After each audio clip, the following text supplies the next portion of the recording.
Bonjour, c'est Cryptolyse. Aujourd'hui, on va parler de NIR, la crypto-monnaie de la blockchain NIR Protocol.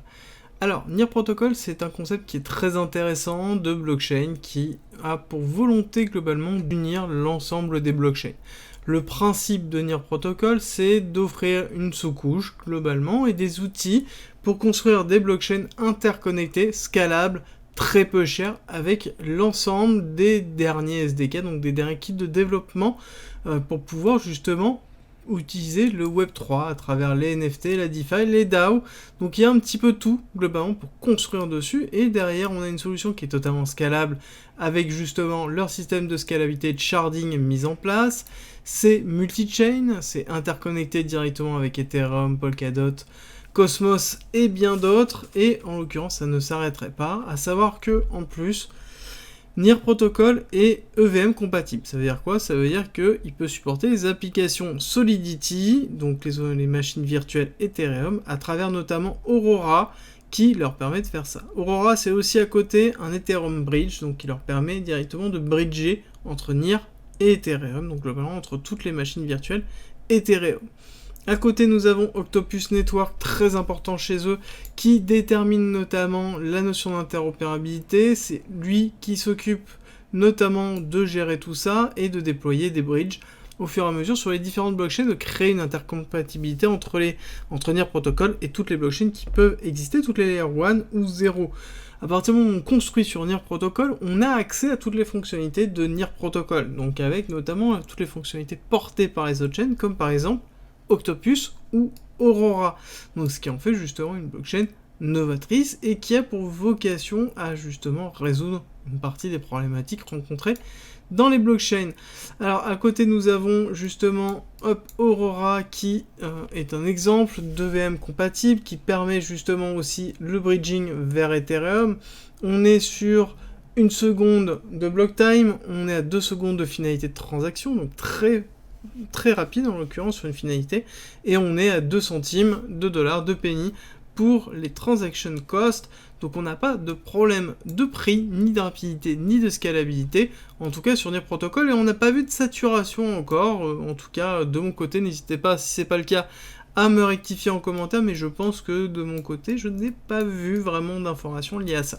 À côté, NIR Protocol a quand même beaucoup d'avantages, notamment dans sa façon de gérer. Ils ont une image qui est très forte, ils vont intervenir fortement sur le stacking dans peu de temps. On sait qu'on a commencé à avoir un petit peu des informations dessus avec une incentive sur le stacking de NIR. On a un écosystème qui n'a pas encore eu le temps de totalement éclore, et je pense qu'on va avoir quand même pas mal d'initiatives à partir du moment où on aura une forme de pool run. Alors il est important de comprendre que dans tous les cas, il y a peu de chances que dans l'état du marché, il y ait une libération de liquidité à travers des incentives. Ça prendra du temps. Globalement, le temps que le marché en lui-même se règle et qu'on ait une forme de positivisme et de confiance qui se reconstruit sur l'ensemble du marché. Ça, vous allez m'entendre malheureusement le dire un petit peu pendant un certain temps, parce que c'est le cas, notamment avec la chute qu'il y a eu le 13 juin, où justement on a eu quand même un gros crash sur lequel on avait quand même pas mal de liquidations, et t'avais touché des niveaux importants que j'avais en l'occurrence annoncé, et on voit que ça a un impact notamment sur les altcoins. Mais ce qui va être intéressant de voir, et c'est ce qu'on va voir notamment dans la partie technique tout à l'heure, c'est que l'impact a été quand même mitigé.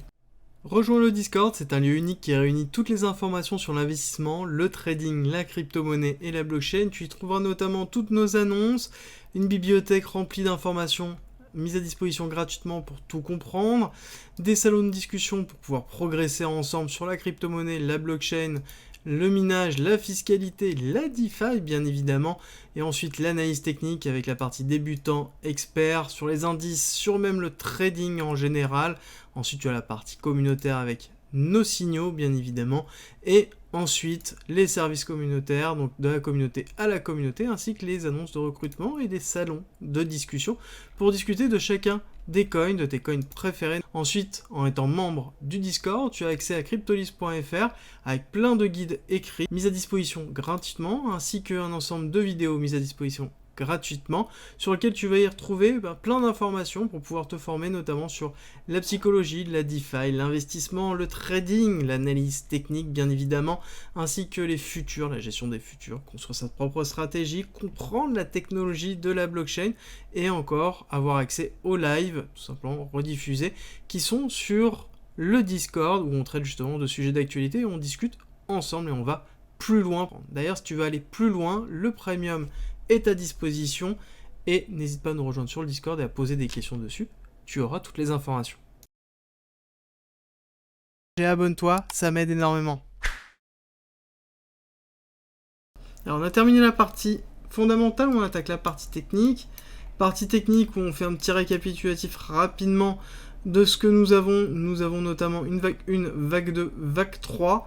Ce qui est intéressant de voir, c'est que là, nous ne sommes plus dans une schématique de vague non impulsive, malheureusement, parce que là, on va breaker certainement ici le niveau 2, je pense. Donc là-dessus, sur cette schématique, on est plus bon. Donc là-dessus, il va falloir revoir notre stratégie. Et c'est ce qui est intéressant, notamment, c'est ce que l'on va effectuer ensemble. Déjà, la première chose, c'est qu'on voit ici que au niveau de cette vague 1, vague 2, potentiellement, on pourrait se dire qu'on a fait ces vague 1, vague 2. La question va être, où est-ce qu'on va positionner de la vague 3 ?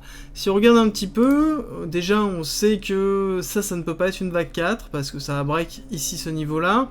On n'est pas dans des vagues non impulsives, donc on va essayer de chercher un petit peu des niveaux importants, sur lesquels on aurait pu avoir, voilà, par exemple, ici, on aurait pu très bien avoir une vague 4, hein, d'accord, parce qu'on avait le 1,618, donc bon niveau sur l'arrêt de la vague 3, qui aurait pu justement nous donner ce niveau important, fort, sur lequel on aurait pu avoir. Par contre, on se rend compte que le niveau 2, deuxième niveau très important, se trouve ici avec une 4 et potentiellement une 5, qui est en train de se faire. Et je pense que c'est le cas à l'heure actuelle. Donc c'est un petit peu la schématique que j'ai en tête, là, avec ici vague 1, vague 2, vague 3, vague 4, vague 5. Nous sommes donc dans un retracement en ABC en cours, A, B, C, et le C peut aller un petit peu plus loin. Donc ça nous donne un petit peu plus d'informations, notamment sur le fait qu'on est en train de retracer fortement. On est sur un ABC, une fois qu'on a terminé cette schématique Elliotiste, ça veut dire qu'on part sur une nouvelle schématique. Donc c'est plutôt bon signe, c'est quelque chose qu'on retrouve notamment sur pas mal d'autres actifs.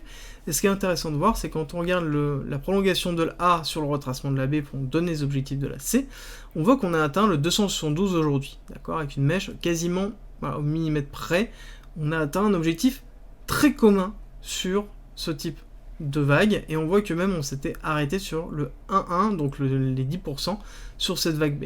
Ce qui est intéressant de voir, c'est que du coup, on a quand même une bonne réaction, ce qui nous confirme un petit peu la schématique en cours, et là, on pourra aller viser notamment les 382 au niveau des 1,734$, qui serait en même temps juste en dessous de l'order block ici, et nous avons notamment ici un petit order block qui se trouve juste à ce niveau-là, voilà, tout simplement l'order block qui se trouve ici avant la montée, l'accélération, à savoir qu'ici on a eu une première prise de liquidité, deuxième prise de liquidité, accélération, donc forcément on a pas mal d'ordres qui se trouvent ici, et donc une volonté à aller chercher plus bas, d'accord, donc on garde l'objectif, notamment possible, de 1,734 sur le NIR, néanmoins on a atteint un objectif fort au niveau du retracement.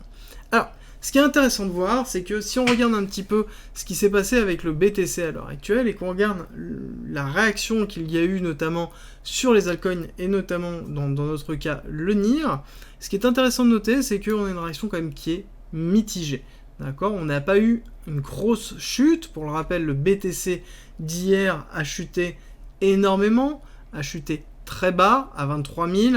Donc globalement, on a eu une chute forte et très forte. Alors que là, on voit qu'on a descendu quand même assez faiblement par rapport à, normalement, l'amplitude que l'on peut avoir entre le BTC et les altcoins. Normalement, il est dit que quand le BTC chute de 10, les altcoins chutent de 20, voire 30. Or, on voit, et ça c'est le cas sur plusieurs autres altcoins, et ça je vous le présenterai, je vous le démontrerai, c'est qu'on voit que c'est en train de diminuer cette pression vendeuse que peut avoir le BTC sur certains altcoins. Ce qui est plutôt positif sur le long terme. Ça veut dire qu'en effet, on commence à avoir une dichotomie réelle entre le BTC, et ça veut dire aussi qu'il y a des financements, des produits financiers qui sont beaucoup moins corrélés qu'avant, et qu'on a une forme de diminution de ces types de corrélation, et c'est positif en tout cas pour l'ensemble de l'écosystème.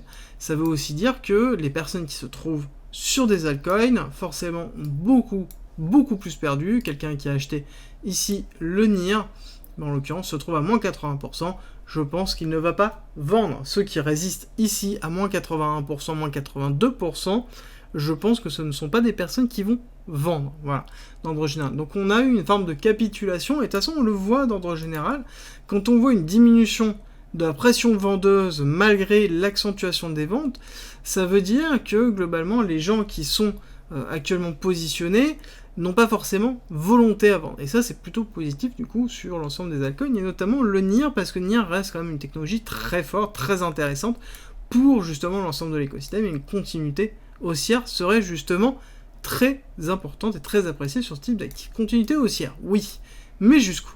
Ça veut dire quoi si on a terminé cette schématique héliotiste? Ça veut dire aussi qu'on part sur une nouvelle schématique héliotiste avec vague 1, vague 2 potentiellement en allant là, d'accord? Donc vague 3, vague 4, vague 5. Donc ce qu'on attend, ça va être une vague 3 impulsive, forte, puissante, qui va nous amener justement très haut, très fort. Alors si on regarde un petit peu ça, ça va nous amener notamment ici, et qu'on retrace, on va voir que, on va se retirer celui-là, on va le refaire, pour être sûr d'avoir les bons niveaux, hop, on va une, hop, et on va chercher le plus bas. On va chercher le plus bas dans les possibilités, ça nous amènerait notamment le NIR à 1,618 à 34 $.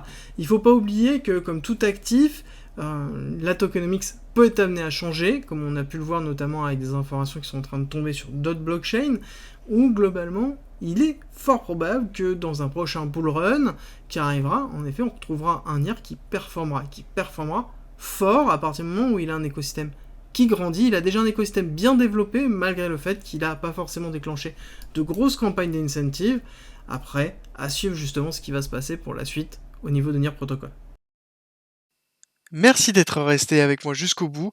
Abonne-toi, partage si t'as aimé et rejoins-nous sur Discord. C'est avec plaisir qu'on t'accueillera. Et à très vite.